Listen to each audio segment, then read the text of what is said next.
Okay, so we're inside letter number 15, a very fundamental letter when it comes to the topics of the Ten Sefiros, and we already started. And a couple thoughts to consider. First of all, every Friday when we say the Pasach Yahu, we can take a moment to reflect and think about what's going on here, because there it describes the Ten Sefiros as they are the human body. And it talks about where everything is, but it uses the expression of the Chachma, Bina, Das, or Chesed Gvura Teferes. It uses the expression Chad Arich, Chad Ktsir, Chad Beinani. These three, we take in general Chachma, Bina, Das, Chesed Gvura Teferes, and Netzach and Malchus. All three of them are triangles that are all very similar in their concept, but in their expression they're differently. In other words, Chachma is the top right, Bina is the top left, and Das is the bottom center. And then you do Chesed, Gvura, Teferes. Chesed is the top right, Gvura is the top left, and Teferes, or Rachamim, is the bottom center. And the same thing is Netzach, Hod and Yesod. Netzach is top right, Hod is top left, and Yesod is the bottom center. In other words, Chesed and Chachma and Netzach all have the same concept and behavior. Same thing of Bina. Yeah. Bina and Gevura and Hod, all going to be similar too. And the same thing is true of Das and Teferes and of Yesod. And then Malchus, as we know, is a general, that's really talking about the recipient. It's another aspect of what completes the 10. This is very important to understand today as we go a little deeper into these ideas. It's very important to understand this. But what you really could say is that these three triangles are really three layers of expression of soul. What does that mean? Chachma, Bina, and Das is how a feeling or a concept or an expression is within ourselves without any consideration or relationship to someone else. As we say, there's no zulas, there's no other. It's me. Thought, in general, requires nobody else there. As a matter of fact, if someone else is there, thought can be complicated. The deepest way to think is if no one's around and you have a quiet room and nobody's in there. It's also the most honest way to think. As long as you have a relationship or an emotional connection to the topic, you can't think honestly. Because if it's your child being taken to court, or if it's your child that's being described, I am biased. Anybody who have a relationship to emotionally, it's not 100% accurate. So the only way to have true machshava, meaning seichel, is if it's absolute disconnected from anybody else. On the other hand, midas are still within inside me, but it requires an other. There needs to be someone else that I'm feeling a love, a connection, a disconnection. There has to be someone else that I have some sort of interaction with, even though it's only inside me. So both Chachma, Bina, Das and Chesed, Gvura, Teferes are internal experiences.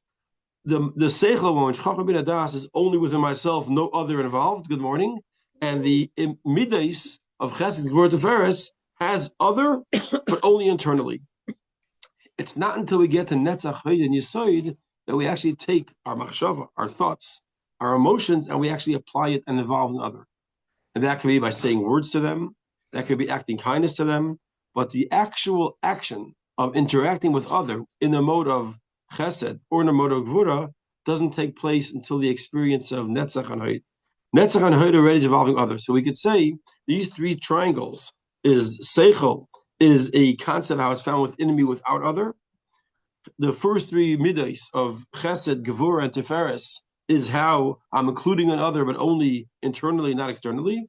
And Netzach, Hod and Yesod is how I'm including other in an action sort of way. I'm actually expressing that which I felt, that which I wanted, that which I know, I'm expressing it to other. Okay. Yes? So you have Chacham Bina that they are completely privately. Internal. It's my essence. It's me, no other included. There's nobody else. Okay. If I have anybody else, it's not pure chachma.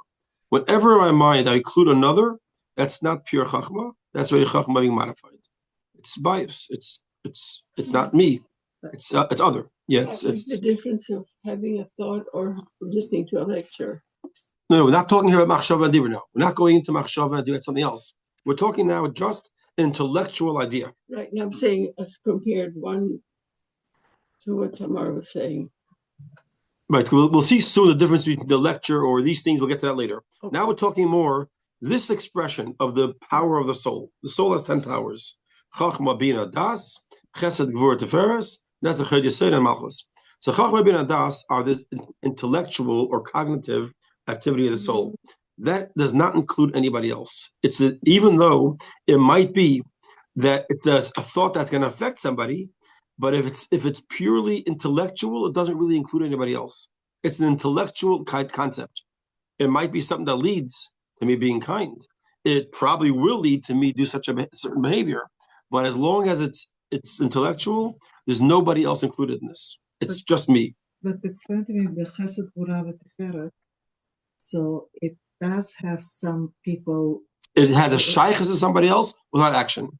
That means I feel a love or a closeness or a disconnect or a frustration with somebody, but no action. You won't see it on the outside. It's inside. It's in you. It's in me. That means internally, I feel an attraction to somebody. It doesn't mean I'm inviting him for lunch. It doesn't mean I'm going to share something. It just means a feeling. Until I actually go at Netzach and Hod, that's when I actually express the feeling on the outside. And that's today we're going to talk about Netzach and Hod. I just want to go back and examine again Chesed and Gevurah and Tiferes, just to remember what we're coming from, because it's very important to know what's Chesed and what's Gevurah to appreciate what Netzach and Hod.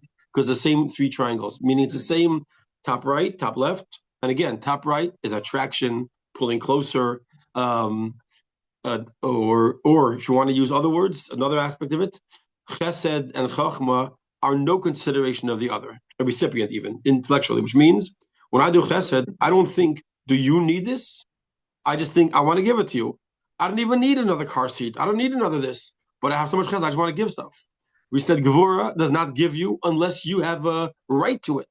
Gevurah means when do you get it? Only if you have, which means I really don't. I consider other, but I'm not giving you based on me. It's giving based on need. Not need, on earning, on rights. You deserve it. You have a right to it. You worked for me 6 hours. I pay you 6 hours. So these two behaviors of Chesed and Gevurah, we're going to see it very much transposed into a Netzach and Hod. It's very important to understand them. So when you look at the person, right? Right. The head is Chochmah, Binah, Vedat? Yes. That's how we're going. Based on Pasach Eliyahu, right? Pasach Eliyahu says that's 3 in the head. And then Chesed is the right arm, which sort of brings closer. It's the idea of attraction in general. Gevurah is the left arm, which is the general pushing away. And Tiferes is the change that it's not pushing away and it's not attraction. It depends on the situation. If there's a need, I'm giving. If there's no need, I don't give. Meaning it's all based on other. What does the other need? It's not based on me at all. It's not my behavior. If it doesn't even matter if you're my friend. Remember, the very fascinating tweak between Chesed and Tiferes or Chesed and Rachamim, between Chesed and mercy, is Chesed means anyone I have a relationship with at all, I give you with no cheshbon. You need it, you don't need it. I buy you stuff, I buy you things. I'd like to invite you because it's Chesed, but we have some sort of relationship to start with. Rachamim is just the opposite. I don't care if we have a relationship. It doesn't matter if I know you've met him. And it's not that I give you. If I sense you have a need, I have mercy. Meaning the whole thing doesn't start from me, it starts from you. I don't have to even have a relationship with you, but it's only based on need. Whereas Chesed is no filter. I just give and I give and I give, which could be nice and it could be problematic, as we spoke. Now, going into the next layer, we're going to talk about Netzach and Hod. So let's go into page Kuf Chav Beis, the equivalent of 243, the bottom of the page, 3 lines in the bottom. So we spoke about the process. We really didn't speak yet about the Seichel that we're going to do at the end of this discussion for some reason, but we spoke about Chesed, Gevurah, and Tiferes. Now we're going to talk about Netzach, Hod, and Yesod. Very important. The Alter Rebbe uses the Kabbalistic concept of the human body. And we get very technical human body. I don't have all the explanations how certain biological things represent certain things, but it's going to get extremely technical. But this is, again, going back to the fact that Hashem created us in His image. We are man in His image. That means in every single aspect of our existence, is the Ten Sefiros, our physical bodies, and there's two metaphors of us, of the Ten Sefiros. There's the powers of the soul and our physical bodies, both the aspects. And sometimes, as we're speaking, you have to hold cup, as we say, pay attention, if we're talking about the biological form or what the body does, or we're talking about the soul expression, what type of behavior we're talking about. And we go sort of back and forth as the Alter Rebbe is bringing out this fascinating point here. So it's a really beautiful, beautiful insight. You don't get to see this too often, and hopefully I do it justice. Okay. Just one little question. Yeah. Does it matter if you're right-handed or left-handed? I mean, is this just a... It's very good. And usually a person is left or right is not called left or right, it's called a switchy. So you're right and you're left. It doesn't mean, you see, we call right and left geographical or spatial locations, to the right or to the left. In here, we're talking about the concept. Okay. So somebody else's right hand is like the lefty is not using his left hand when he does it. He's using his right hand, which is different than our right hand. That's why it's not called a lefty or righty. It's called a switchy. So it would be your actually interesting. There's an interesting little moment where a person came by the Rebbe. I think it was Altais, an old chassid, like Kaiser Bracha, 55, 60 years ago. And he walked by the Rebbe and he had his cup for wine in his left hand. And the Rebbe always wanted people to take it in your right hand, the receiving hand, the right hand. And this person came with his left hand. I don't know if he was a righty or a lefty, but someone tried to correct him. And the Rebbe said, "Less smoila b'hayatika." There is no left in that aged one, which is an expression in Chassidus where we get to a certain level, there's no left, there's only right. I mean, it's only the giving. But it's interesting. The Rebbe said, "Less smoila," there is no left. Less, lamed yud saf, less. There isn't smaller left, bahai, and that atika old one. Meaning this old chassid doesn't have a left hand. Don't correct him to put it in his right hand. He doesn't have a left. He's just right. Okay. And now we're talking. Now we're talking not where it's in you intellectually, not where it's in you emotionally, and it starts having some sort of feeling towards another person, whether in the mode of attraction or chesed, whether in the mode of mercy. Now we're talking action. I'm not just, a lot of times I say, I have so many feelings for God. That's very nice. Now act upon it. Like, a lot of times I love my spouse so much. I don't have to take out the garbage. I just love her. It's in my heart. Take out the garbage, wash the dishes, take care of the baby, help out. Don't just, have it in your heart. So now we're talking about action, which is really the most important thing. Especially if you look at this, by the way, the expression that we use, we'll see in a moment, I'll get to it. It's a journey from Chachma, Bina, Das, Chesed, the word the Hod and Yesod. It's a journey eventually to the stage of Malchus, which is where things are completed. Here we're going to get to Yesod, but we'll see it's actually the destination. And whenever you're in a destination, the goal is a destination. It's not the highway that you went for 800 miles. It's when you got to your hubby's house or your sister's house. That was what it's all about. So when you have this as the final thing, we know this physical world is the main thing because the last thing. This was a destination. It was all of the above was for today, right now, me and you here in this world. So that's the most important. But here goes. Now, the next stage is like this. And the Alter Rebbe is going to use a metaphor back and forth. And it's really phenomenal. I learned this over a couple times before we're discussing it today because it's such a phenomenal concept. He's taking the metaphor of a teacher and a student. But he's going, as we'll see as we go through this, it's not just any teacher and a student. It's a teacher and a student who have a tremendously deep, deep love and connection. Therefore, he uses the metaphor of a father and a son. A teacher, imagine the teacher is the father, and the student is a son or the daughter. Imagine it's your father talking to you. And it's an amazing, what he's trying to create here, this relationship, and all the pieces. And again, if we go through it slow enough, we'll pick up a lot of pieces here. He says like this, this flow, that you had the chesed for, etc. When it comes to the emaisa, the very bottom, the very bottom of page Kuf Chav Beis, literally the last 2-3 lines. Mamish, tzorich li hisyayitz. Now you have to start considering. You come close to the table. You're my daughter. I like you.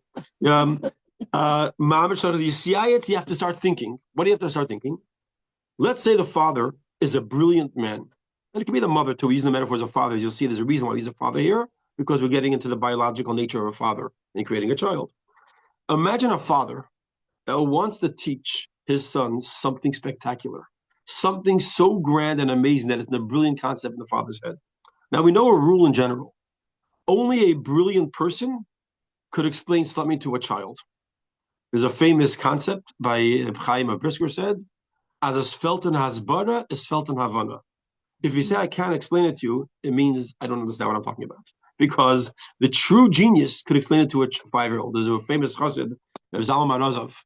He's actually a distant cousin of ours who lived in Montreal. He was a brilliant, brilliant man, brilliant person. And he famously would give a Chassidus shir Shabbos morning in the Alter Rebbe's Mamarim, a very deep Mamarim.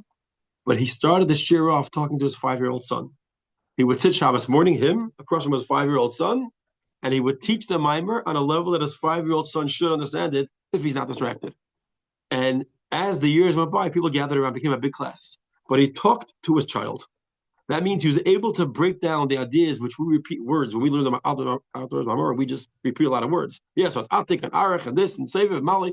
He would bring it down to an understandable level. Only the true genius can do that. A regular college professor who's brilliant cannot talk to a child. As a matter of fact, they get frustrated. You bring him and say, I want you to talk today for 2 hours to the 3rd grade. The guy will walk out frustrated and upset. Where you take the true genius, it will be an enjoyable experiment for him, especially if he has a relationship with a kid, to explain it, but it's going to require preparation. It's going to require that he sits down and he says, okay, let me take this idea apart. The idea that I want to talk about has 1,000 pieces. Let me take 4 of the most important components, break them down, simplify it, and give that to the student. Only someone who could take the idea and take it apart and know what's the nucleus and explain it in a simple metaphor story, so the kid walks through and goes, wow, that's fascinating. And the kid actually can understand somewhat. Now, is he understanding the full idea? No.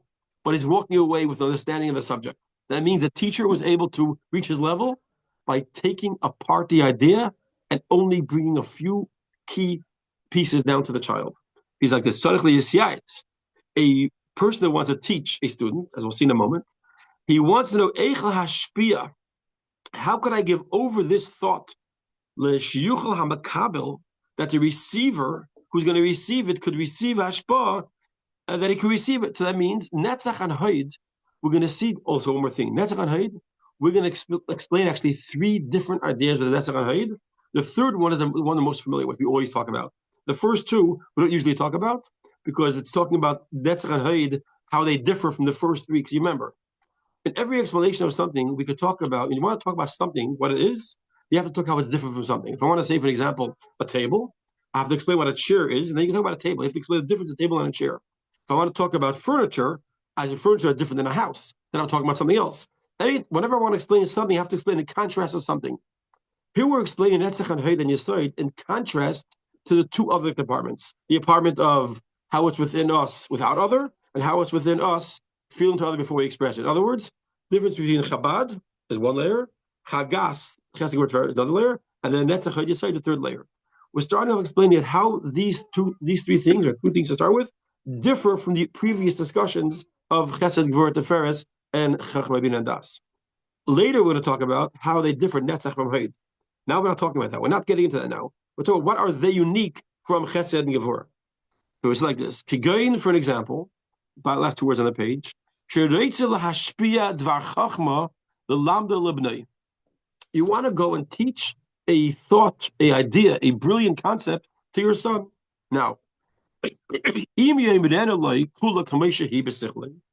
you are going to go teach your son the way it sits by me in my head, meaning this great scholar who wants to talk to his son, I think his son could be, by the way, not even a child. It could be a 15-year-old. It could be someone who has seichel. It could be a 20-year-old. But the guy is a brilliant person, and he wants to explain the level of a 5th grader. He wants to explain what's in his head, and he loves his child as his son. It's going to require, he says, the way he wants, if he wants to explain how he's in his head,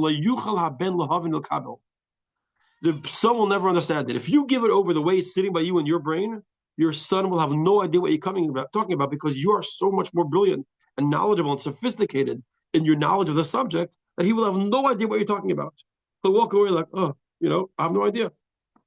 There's actually a fantastic story with the Rebbe when he started the very first Farbrengens. When he came to New York, it might have been the first Farbrengen he gave. This is when the previous Rebbe was still Rebbe. So there was a story, I forgot who it was with. It's one of the living Torahs you watched, where this person says, I was standing there and I don't understand Yiddish. I don't understand what he's talking about. It was way above my head. It was way above my head. So next to me was an older chassid who was listening too. So I hit him. I go, shh, you understand what he's talking about? He goes, no, but shh, it's amazing. It's amazing. Meaning he recognized that this is brilliance. But so one kid doesn't understand what I'm talking about. Another kid says that's brilliance. But eventually, they sat down, they learned it over, and they were able to understand the Rebbe. The Rebbe, gave over tremendous ideas. So if you want to explain something to the child the way that, or the person, the way it's in your head, he will walk away not knowing anything. What's the solution? You have to go now and organize the thoughts that you have in your head, in each idea. Each thing in its own compartment, which means take apart the idea, understand all the components of what you want to do, ma'at, little by little, which means I'm going to take, it's no different than feeding a child, a newborn baby. You can't give him steak or her steak. As much as you'd love to, you know what you want to give steak? Start off the first few months with milk. Then you can give formula. Then you can do this. And eventually when he's 9 or 10 or 11, he can have chicken and then eventually steak. But if you can try and give him steak now, he's never getting to steak. He won't have to handle it. In other words, you have to break it down to, and even when you start off with a steak, you have to break it down into tiny pieces, etc. You have to take the thought that's in your head and break it down to the smallest pieces. We're not talking now grinding it, just talking about and know which pieces to give. So in other words, what you're doing here is you're taking it down, let's say, into 50 pieces, and you're giving him 2 or 3 of them. I'm giving you a small piece of it. This process of taking a thought from your mind and I don't want to say dumbing it down, but choosing and selecting what exactly to give over, meaning 95% is left behind in the brain, 5% is what's given over. That is what we call Netzach and Hod. Netzach and Hod is the action I'm now going to deliver. So if you want to say what Netzach and Hod, the practice or the concept of delivering what's within me to a lower receiver. That's Netzach and Hod.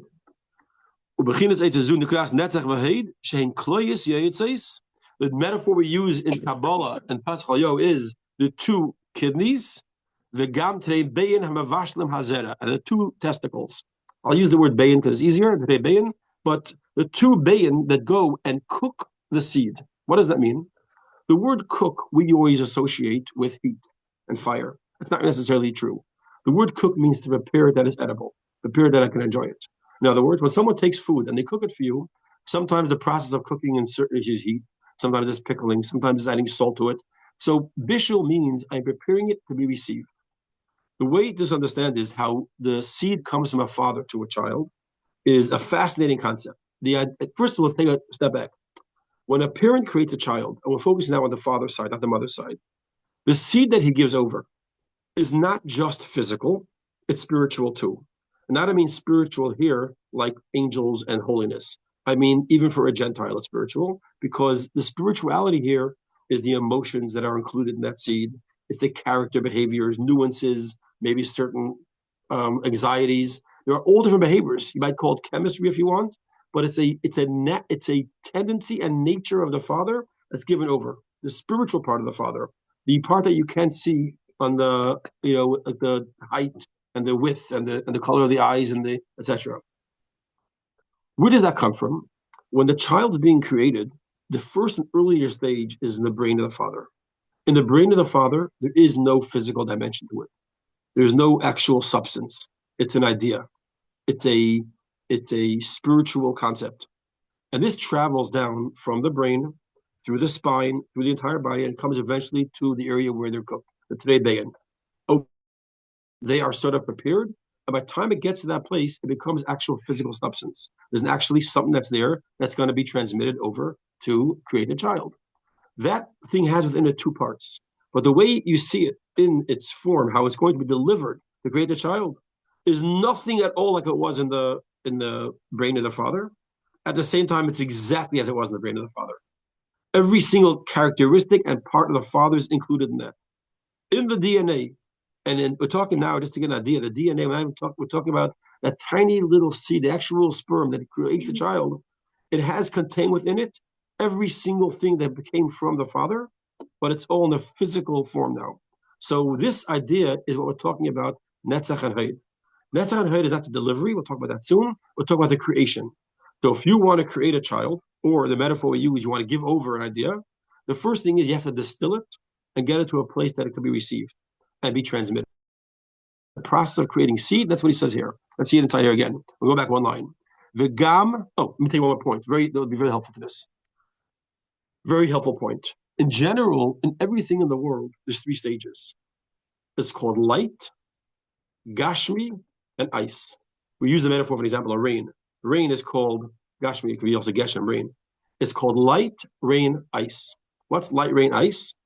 Light, rain, ice is the 3 stages of rain, of water.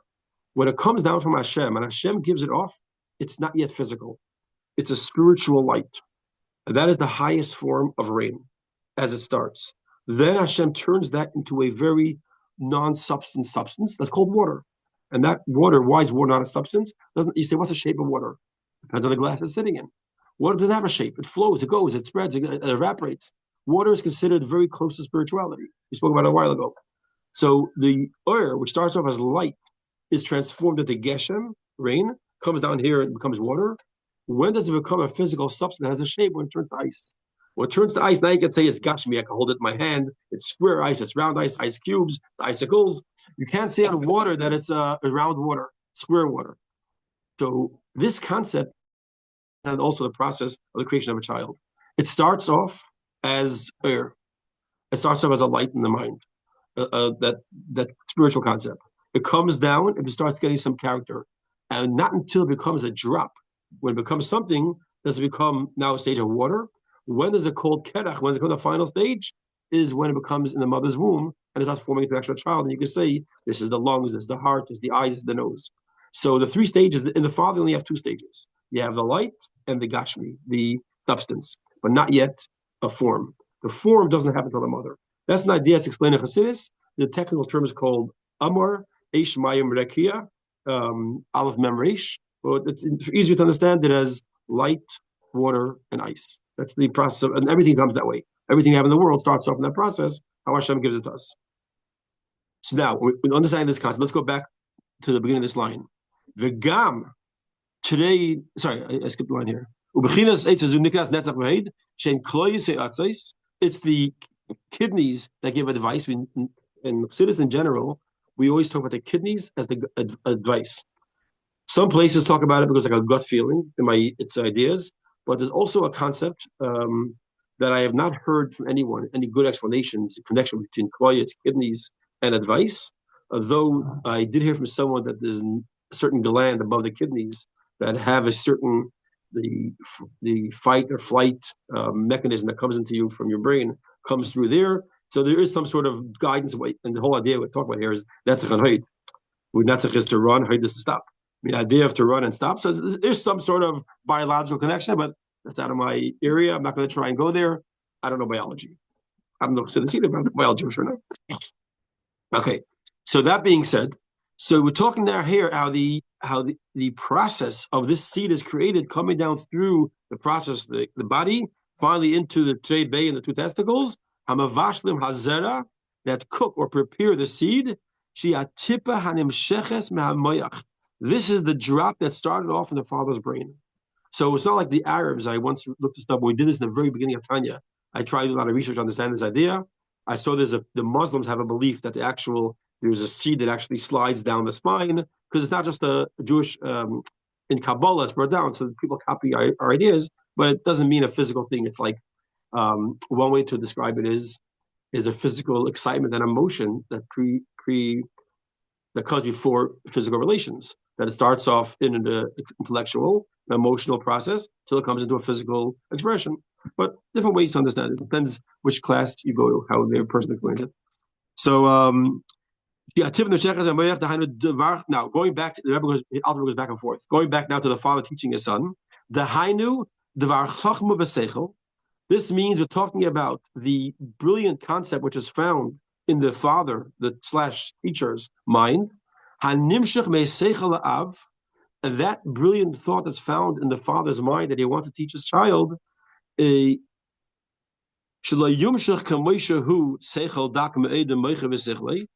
not going to be coming down to the child in the same form as pure and as, so to speak, as fine as it was when it was in his mind, but it comes down, let's call it more coarse. when he goes to talk to his 15-year-old, he's going to say, and this is how I want to explain it to you in a simplified, coarse expression of a very complex thought that was in his mind. It's going to be changed a little bit from the way this thought was found in the mind of the father. And it's going to come down into not such a fine way. In such a way that the son, the student, could understand and appreciate what his father is saying. Rather than just standing there saying, and sometimes, you have a person who's in the class and the teacher says, you understand? Yeah, tell me back. Repeats exactly what he said. No, tell me in your own words. You can't. Because I don't understand what you're talking about. I can repeat it back to you. I have no idea what you're talking about. In order for the child to understand it, the student has to understand the meaning. The teacher has to prepare. A good teacher. The Rebbe told a number of people, even when you're teaching children, even when you're teaching a class that you've given many times, you must prepare how to give it over. Because it doesn't say the reason that when I saw the letter, but the thing I feel is, or I understand is, because every class is different. Every person speaking is different. And you have to think, how am I going to share this with this group, with this person? You have to prepare it. And this is mamish al derech mashal ketipa hayeriz ma'amayach. This is exactly, says Alter Rebbe, like the seed that comes from the brain of the father. Sheidaka me'ed me'ed. It is extremely fine, and it's only a spiritual concept. V'nasis gasa v'chumriyis mamish. It becomes actually to a physical substance. The kloyes, with the kloyes, with the bein and the two bein. That's the first explanation. I said there's going to be three. The first explanation is that Netzach and Hod basically are the process of thinking how and what should I give over from the source to the student, or in our physical bodies, how exactly does the mind take this? How does it happen biologically from the brain of the father till the seed that comes from the father? That's the first. That's Netzach and Hod. Another concept is called V'gam Netzach v'Hod Nikra Shchokim v'Rechayim. We find another metaphor. It's called grinders and a millstone. Now, there's something fascinating about grinders. It's very cool. You must have two opposite forces working. It's like teeth. If you only have a top set of teeth and no bottom set of teeth, it's really hard to chew. I mean, same thing with grinding stones, a pestle and a mortar. If you don't have like a thing that knocks against, that causes the friction of banging, you're not going to do anything. A millstone needs a top and a bottom. You need two opposite forces. That is the Netzach and Hod. Netzach and Hod is two opposite forces, and we'll talk about them in a moment. And meaning it's these two forces that allow the crushing or the breaking down of something into a way it can be received. So besides the fact that you have to select and decide what do I want to give over from the entire thought, even that which you're giving over has to be ground down to a powder. Has to be ground down to formula level. Take it from a child that goes into formula. A little older can get it as applesauce, a little older can get it as, other foods, peanut butter sandwich, till he gets to steak or some serious level. So the next thing he says is Nikra Shechakim Rechayim Sheshechakim. I skipped the line here. Sheshechakim Mandat Tzadikim. Like it says we learned this a while ago. We talked about the seven heavens. Each of the seven heavens have another name. One heaven's called Shechakim, because in that place is where they prepare mun for the tzaddikim to eat. It doesn't mean there's actually grinders there, but there's people sitting in the grind. It says the angels are preparing the mun, the food for the tzaddikim to eat. Like somebody who was grinding grain or wheat in a millstone. Al derech mashal, for an example. He takes these grains, which are kernels, maybe the size of whatever rice, whatever they are, and when you grind it down, it turns into a powder, a much finer substance. The chalakim dakim eat are very fine particles. The second stage is a father. The father who's teaching his son has to break down the pieces that he is giving over to a way it can be received into a fine powder, even more so. And he has to bring it down into little tiny pieces. And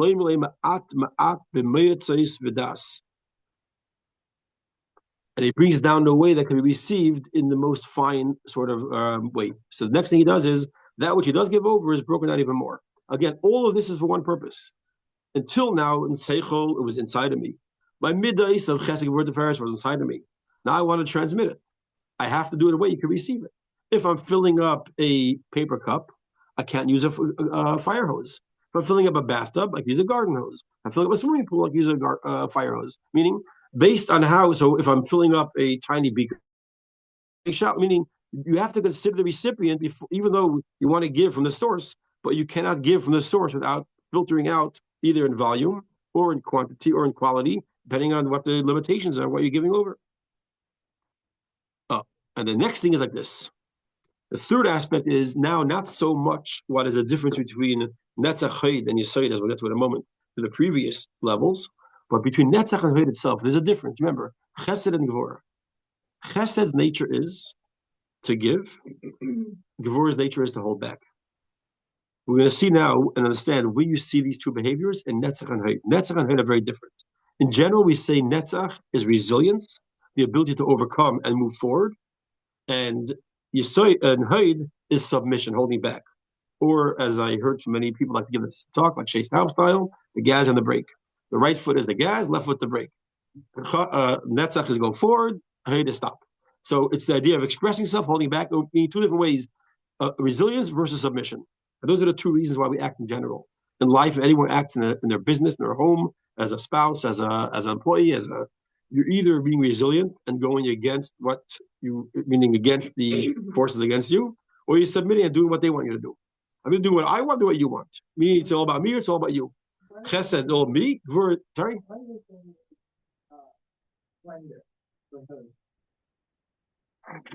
I don't know exactly why they different English translations. One reason might be because the deepest, I don't want the deepest, a deeper definition of Hod is that I submit to my inner self.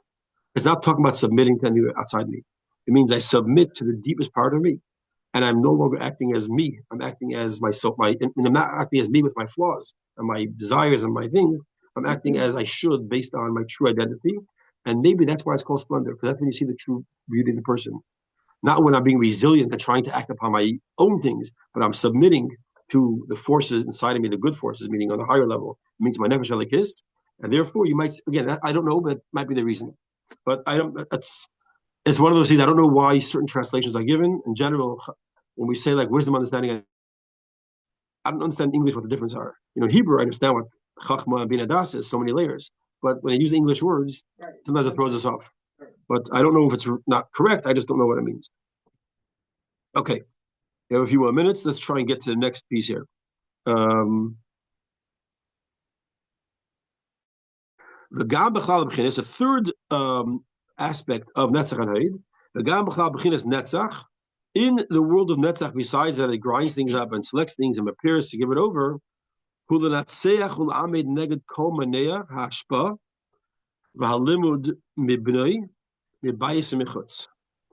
it's that which allows me to stand up and be resilient against all the forces that stop me from transmitting to my son, those that are inside and those that are outside. We have inside forces that stop us. It could be my laziness. It could be all different excuses. It could be my anxiety. It could be I'm too much for me. Whatever my issues are, all my inner struggles to overcome my inner struggles and the outside struggles, people that are trying to stop me. It's very hard. It's raining outside. There's all different things. Resilience means I'm overcoming that which holds me back. And then you have Hod. Let me see. He first explains, what does mibayis mean? Mibayis, what does it mean from inside? It means to go against the forces of restriction that's found within the father. Because the father says, I don't have the patience or the time or the gedul, the interest to go and give this over. Or I feel my son doesn't deserve it. I'm going to sit now, spend this time. You know what? This kid does not deserve me to work this hard to give this to him. When he earns it, I'll give it to him. That's Gevurah. Gevurah means when my son earns to deserve to have such a teaching, I'll give it to him. So some of the Netzach is I overcome my own hesitation. For that to be biased. Thinking, I'm saying is that fit for it. Now he doesn't go and explain Hod that much. I'll just tell you outside Hod is he might come back to it in a minute, I don't know. Hod, he goes right to Yesod. Hod is the idea of submission, that what submission mean? I am considering the other. Remember, Netzach is, Chesed is, I don't consider you, I have Chesed, I give. It doesn't matter. Meaning I don't consider, you need this, you don't need this. You want, you don't want, I just give to you, I don't consider it. It's my resilient nature. Hod is, do you need it? Meaning, what does the outside need? Or I say in this case, deserve. And you can also break it down to needing, but let's focus on the primary aspect. They deserve it. The idea is, does my son deserve to have this? Or does the world around me want me to have it? I'm considering the other. And that means I'm submitting to the forces outside of me. Right? It is Gevurah. Hod is Gevurah. Hod is a subcategory of Gevurah. It's on the same category. Hod is under Gevurah, and Netzach is under Chesed. It's more refined. It's more. It was also more applied to somebody. It's not just one is a behavior inside me, and one is an action that I'm expressing. Gevurah is a feeling inside me, feeling something. So and it's action. Hod is, that's why they're the legs, yeah. Netzach and Hod are both actions, but Netzach is the right leg, and Hod is the other, switch it around. Oh, you did in general both? Oh, you did it the other way around, back facing you. Stage right. Okay. Okay, I'll take a few minutes to start this, and we'll see if we can finish it today. I don't know how much time we have, but let's see if we can get this done. The last part is, again, fascinating. We're talking now the reproductive organ.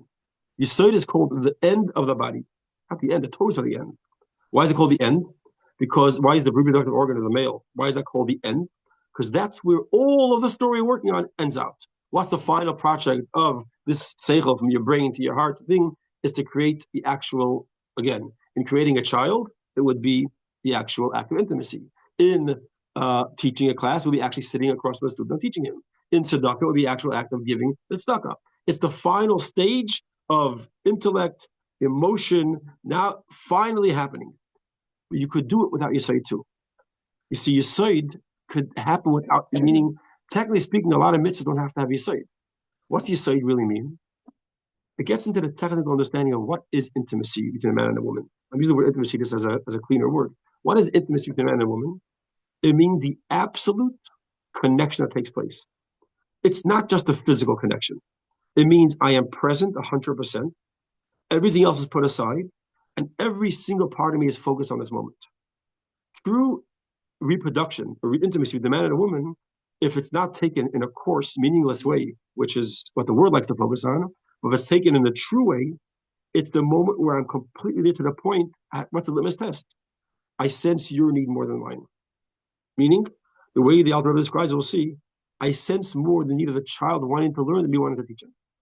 I'm more interested, not that I want to teach you. I'm more interested in the fact that you want to learn. I sense what hurts you. That means the relationship with Yesod is used as a relationship with the Rebbe and a Chassid. That's the way we use it all the time. It's hiskashros, connection. There's a fascinating story of the Rebbe, which really emphasizes whole Nakuda, where I've shared the story before because it's one of the stories that really talked to me. It's a story with Rabbi Shmuel Kaplan, that there was a girl who was about 19 or 20 years old, going through some serious trauma and issues in life. And she wrote like a 3 or 4 page handwritten letter to the Rebbe and expressing all her troubles, all her sorrows, all her issues. And the Rebbe wrote back to her, starting off, I feel your pain. And that was a trigger for her. She wrote back to the Rebbe even a longer letter. You feel my pain? How could you feel my pain? You know me, you know my pain, this, and a whole long letter. The Rebbe responded to her, wrote the letter to Rabbi Shmuel Kaplan, and said, please give this message over to her. The Rebbe wrote to her as follows. In Mirz Hashem, in the near future, you're going to find your Basher. And in Mirz Hashem, in the first year, you're going to have a child. I was telling her life. And you're going to see in the first few months of the child's life, the child begins to teeth. The teething process is extremely painful for the child. But for the mother watching the child teeth, it hurts even more. Kach ani margish inside. That's how I feel your pain. Like a mother watching a child teeth. And what does that mean? True Iskashus of Rebbe means he feels one of the reasons they go to daven by the Rebbe's oil, amongst many other reasons, is because we're davening, I want, let's say, a certain thing, I'm not feeling well, I want a bracha. I'm only caring as much as I can care for myself. You go to the Rebbe, he's davening for you. Like he cares for you, which is even more than you care for yourself. Even more, it hurts him more to watch you. It's like the parent sees a child. It hurts me more to see what you're going through. The Rebbe's davening is much more profound just for that. He understands your pain more than you. A true Yesod means when you get into the moment of intimacy and you care about the other more than yourself, their feelings, that means you truly reach the point. What does this mean in teaching? A teacher who teaches information, and he gives a metaphor in a second. Imagine a child's walking by, here's his father teaching the same exact thing, but not to him. It will not impact him the same way as father looks him in his face with love. And the child feels, my father loves me. If any of your parents have had a good conversation with you when you were younger, and the parent talked to you and expressed something to you and shared something with you, this has the impact. People remember teachers who cared about them. People are impacted by somebody who talks to you and senses you. The first rule of teaching for real, not just teaching in a classroom mathematics, but teaching in life, teaching, transmitting, is be in tune to the student. The student should know you care about them, and there's it's a real. They sense your compassion, your feeling. That's Yesod. Yesod means not only am I connecting to you intellectually, but there's an emotional feeling, and you feel my love. And then he says, and the more love and pleasure the Father has in this process, the more seed will be transmitted with the more richness to it. In other words, it's as a teacher enjoys teaching, is enhanced the way he teaches and how much information comes across. If a father is teaching his child and he's not feeling in love, it's like he has to go to a meeting soon and try to help the kid with their homework. Sorry for all the times we did that to you. And it's like I'm not enjoying learning with you because that's what Charles thinking, because I don't even I feel like you're annoyed learning with me. That's the more the child is experiencing this oneness, the better the father will teach, because the communication goes. Let me just read this inside, and we'll finish with this today. The idea of Yesod, which is the last step of this, this is that kesher that comes, that connection. It's when the father connects his seichel with the seichel of his child. When he learns with him, with love, and a desire, he wants to be there. What does it mean? Here's the key words. He wants his son to understand, not he wants to teach. Not about me. It's about you. I want you to walk away saying, I really understand the idea. I really enjoyed the learning. It meant something to me. It talked to me. Without this personal connection, if the kid would have heard all of this from his father, the exact same words, but let's say he says in brackets, let's say he's talking to himself. The father's teaching and learning out loud. Some people do that. The kid would hear the same exact thing. It would not be the same as a father looking into his eyes with a smile, and the kid senses my father's enjoying this. That's his kashrus. That's Yesod. That's connection. Connection means not just giving you the coin. It's going to the poor man and saying, I put your hand on his shoulders and walk him out the door, not just giving him a check. He would not understand it the same way. It's not the same as a father teaching his son face to face and giving him with more desire. And he wants, I just want to finish this because there's a topic here, and he wants so much for his son to understand. The more the pleasure, the more the enjoyment the father has in teaching his son. Same thing is increased the way the teaching is transmitted. The son understands more. The father gives more.